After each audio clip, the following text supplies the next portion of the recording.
बहुत समय पहले की बात है। तिलकपुर नाम के एक छोटे से गांव में एक अत्यंत धनवान व्यक्ति रहता था।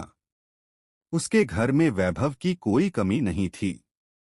ऐसा प्रतीत होता था मानो ईश्वर ने स्वयं उसके आंगन में समृद्धि बरसा दी हो।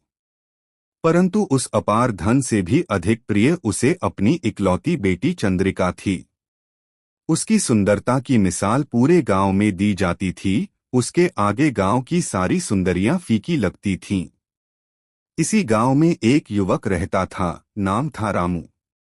गरीबी उसकी किस्मत में लिखी थी, इसलिए लोग उसे गरीब आशिक कहकर पुकारते थे। उसके पास न धन था, न जमीन जायदाद। यदि कुछ था तो वह था एक सच्चा हृदय और गीत संगीत की अद्भुत कला। शादियों और उत्सवों में वह अपनी मधुर आवाज से लोगों का मन मोह लेता। एक विवाह समारोह में रामू ने पहली बार चंद्रिका को देखा। दोनों की निगाहें मिलीं और वहीं से प्रेम का अंकुर फूटा। परंतु यह प्रेम असंभव सा था, धनवान की बेटी और गरीब गायक। एक दिन रामू उदास बैठा था। चंद्रिका ने कारण पूछा तो रामू ने अपने दिल की बात कह दी।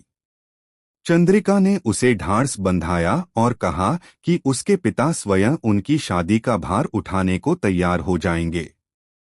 रामू मुस्कुराया पर दृढ़ स्वर में बोला, मैं नहीं चाहता कि कभी तुम्हें यह लगे कि मेरा सब कुछ तुम्हारी बदौलत है। मैं 7 वर्ष तक अपने दम पर मेहनत करूंगा। यदि लौट आया तो विवाह करूंगा, यदि नहीं तो तुम स्वतंत्र हो। चंद्रिका ने आंसुओं के साथ यह शर्त स्वीकार की कि 7 वर्ष बाद यदि रामू न लौटा तो वह किसी और से विवाह कर लेगी। मां का आशीर्वाद लेकर रामू गांव से निकल पड़ा। तभी वीरेंद्र, जो चंद्रिका से एक तरफा प्रेम करता था, उसके साथ चल पड़ा।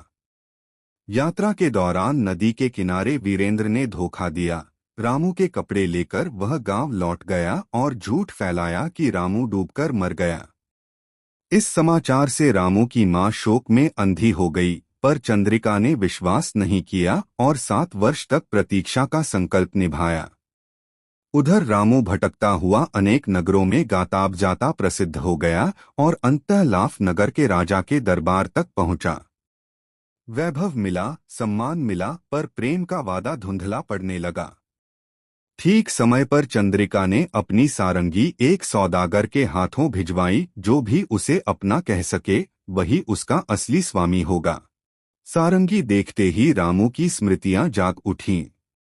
उसे चेतावनी मिली, समय बहुत कम है। वह तिलकपुर के लिए निकल पड़ा, पर दुर्घटना में घायल हो गया।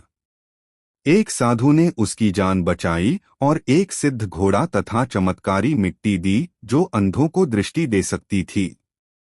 7वें दिन आधी रात को रामू तिलकपुर पहुंचा। मां ने उसे पहचाना नहीं, वह अंधी हो चुकी थी। सारंगी की धुन ने सबके दिल झकझोर दिए। विवाह स्थल पर रामू का गीत सुनते ही चंद्रिका ने उसे पहचान लिया और सब बंधन तोड़कर उसके पास दौड़ आई। सच्चाई सामने आई। साधु की मिट्टी से मां की आंखों की रोशनी लौट आई। वीरेंद्र ने महानता दिखाते हुए चंद्रिका का हाथ रामू के हाथों में सौंप दिया। बाद में रामू की बहन का विवाह वीरेंद्र से हुआ। दोनों विवाह धूमधाम से संपन्न हुए। गरीबी, छल और दुख का अंत हुआ और प्रेम, त्याग तथा सत्य की विजय हुई।